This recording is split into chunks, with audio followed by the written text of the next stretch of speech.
An intriguing Monday night matchup between two-time Super Bowl MVP Eli Manning and two-time NFL starter Nick Mullins on a primetime game. There was a lot to look forward to in this game. I'm kind of being sarcastic right now, but no, it was a good game. The Giants did some really good things this week that we haven't seen in a while. They played a team that wasn't really the best, and I think people are kind of overrating them based off what we saw last Thursday against a Raiders team that is even worse than us. So, there were a lot of positives and things they got better at coming off the bye, and I will go over those. So, of course, I'll go over the negatives and positives, but it was awesome to see Eli Manning have one of those like signature drives at the end of the game and come down and lead his team to a win. But of course, I'm going to critique the Giants on some things they did wrong because it wasn't a perfect game by any means. So let's get into the positives real quick. So the first positive, obviously, is we won the damn game. We're now 2-7. That was our first win since I think week 3 against the Texans, or week 4. I forget which one it was. But so Eli looked decent today. I didn't say great. I don't think he looked incredible, but it looked good for his standards of what we've seen the last few years for Eli.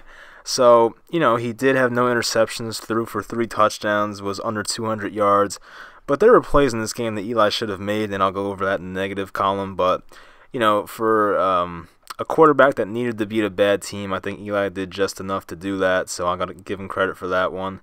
Odell had a huge impact on the game. He had 2 touchdowns, and it could have easily been 4 touchdowns. A lot of things went wrong for him, and some key pass interference calls that were drawn for Odell. I remember a couple on Richard Sherman.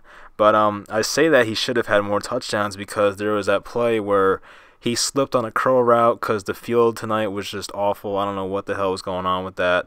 It was just like a mud pile out there. I mean, Saquon slipped like 4 times, and then we saw Odell slip on that curl route. But he also had that one where it was 3 receivers to the left side. They were on the goal line, and I don't know why Eli audible to a run, because if he just threw it to Odell on an easy slant, that would have been 6 points for us, but they audible to a run play, run right into the line and get no gain. So that was frustrating, and you can tell Odell was pretty pissed off about that too, as he should be. And when you're a veteran quarterback, you have to see that. I mean, Odell was literally uncovered in the slot, didn't see it, and the Giants had to settle for 3 points on that drive. So I'll put the video in here so you guys can see that. Ingram and Barkley made big plays on the final drive. Ingram had a pretty quiet game for the most part once again.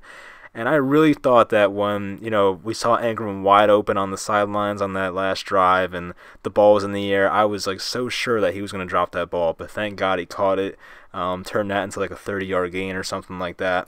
Barkley had that huge catch. I think he ran like a little in and out and, made a big play towards the middle and picked up like 20 yards for us, got out of bounds, I believe. So that was huge. And Corey Coleman, the former Browns first-round pick, I think he was like 15th overall a few years ago.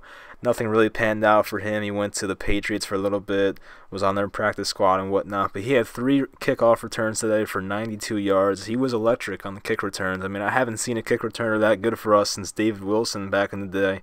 So it was really nice to see someone give us a spark on the kick returns, especially in today's NFL where, it's really hard to return any kick for anything positive. So he did return that one to like the 50 or maybe the 49ers 45-yard line or something like that. Some huge plays when we really needed them for Coleman, so it was nice to see him live up to the expectations of his draft pick. And, hopefully he gets some playing time down the stretch because obviously we're not going to make the playoffs. So I want to see, what Coleman could do. And he is a talented kid, so hopefully we get to play him more.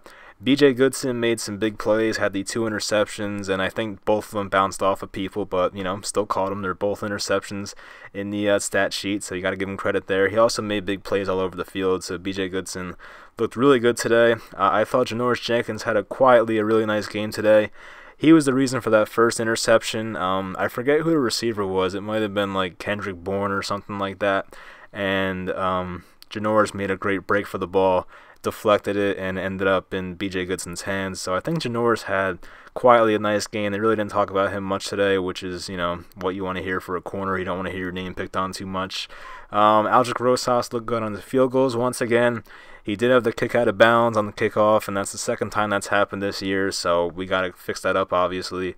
And also, Riley Dixon looked good on his punts. He had a few really good punts that went inside the Niners' 20-yard line and looked solid. So, you got to give credit to everyone, whether it's kickers or punters, and a lot of positives today, and usually that's not the case, so I'm happy to go over those, of course. Now, on to the negatives, and there's not a crazy amount of negatives, not as many as usual, but there are some, of course. So first I said Eli did miss some throws today. That's why I said he wasn't perfect. I said he was good, but he wasn't amazing today. Of course, he missed Odell deep on that one play.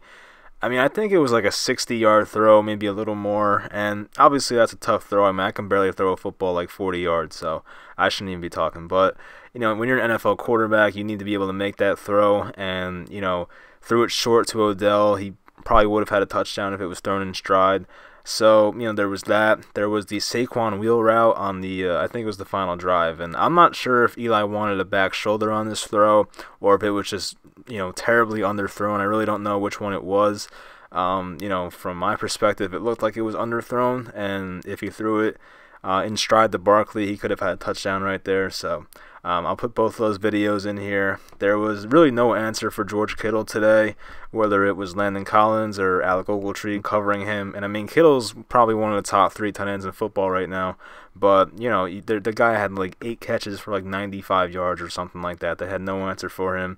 And, there were no sacks. There was no pressure today at all. I mean, it's ridiculous. I mean, Mullins had all day to throw. It took the Giants a long time to generate any kind of pressure. And I say this every week. It's really hard to win in this league without pressure on your defensive line. I mean, it's nearly impossible. So specifically, Olivier Vernon needs to step up. I mean, he generated 1 holding call, I think, today and had 1 tackle. I mean, the amount of money we're paying this guy, he needs to do more. It's just plain and simple. I forget what the numbers are exactly, but we're paying this guy a ton of money to get to the quarterback. He's not doing that this year.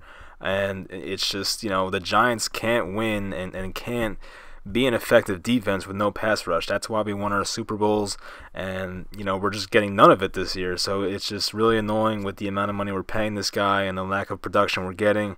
The Damon Harrison loss showed up again this week. So Matt Breida had 17 carries, 101 yards, and a touchdown. I feel like if Snacks was there, that wouldn't be happening. And we saw with Adrian Peterson 2 weeks ago, he had a crazy game, 145 yards or something like that. Also had a touchdown. So running backs against the Giants have been pretty damn good since Snacks left, and you could see, that hole has not been filled yet by him, and his lines aren't doing too well either. But still, I mean, him in the run game is definitely being missed right now. So the Giants also had really stupid penalties today, whether it was the false starts. I remember Will Hernandez had one in a crucial spot in the final drive. They were able to make up for it because of the holding call on Barkley, I believe. There was a roughing the passer on the Niners' final drive on Lorenzo Carter. And, if this was last year, it wouldn't have been called, but now they have that rule where you can't put your weight on a quarterback, and it's just a rookie mistake, I think. He definitely didn't hit him late enough, but the issue was he put too much weight on him, on Mullins, when he went to the ground. There was also a face mask on somebody. I forget who it was, but can't have those as well. And, of course, a negative is I'm sure I'm going to take some heat for this, but, we do have a worse draft pick now, obviously, after winning that game. But, with the Giants barely being able to beat a 49er team quarterbacked by a guy in his second game, I mean, I really don't know who else we're going to beat this year.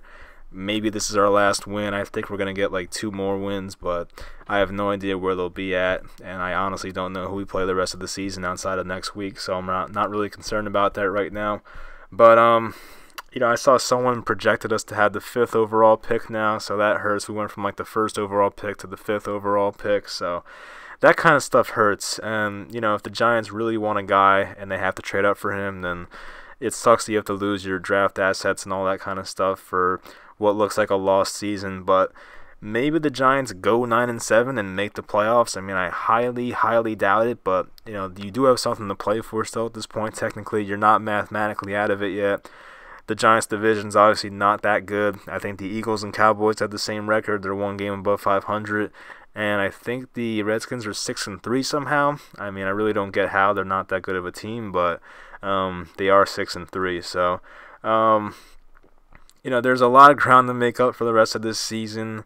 We get Tampa at home next week. Ryan Fitztragic and the Buccaneers, who they do have a pretty good offense. I mean, they put up a lot of total yards last week, and I think they had over 500 total offensive yards. But they put up like 3 points or something, maybe 10 if they squeaked in a late touchdown. But they really weren't efficient in the red zone at all.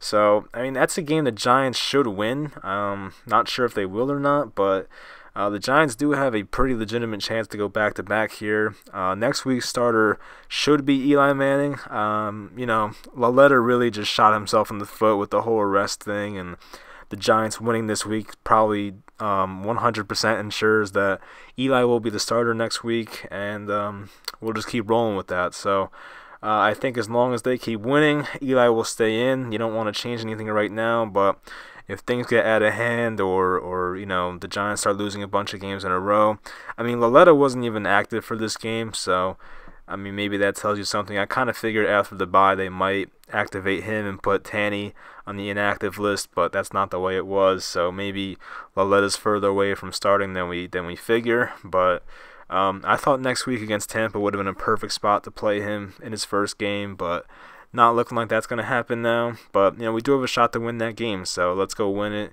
Try and go 3-7 and dig ourselves out of this giant hole. So we'll see what happens. Thanks for listening, guys. Leave a like, comment what you thought about the game.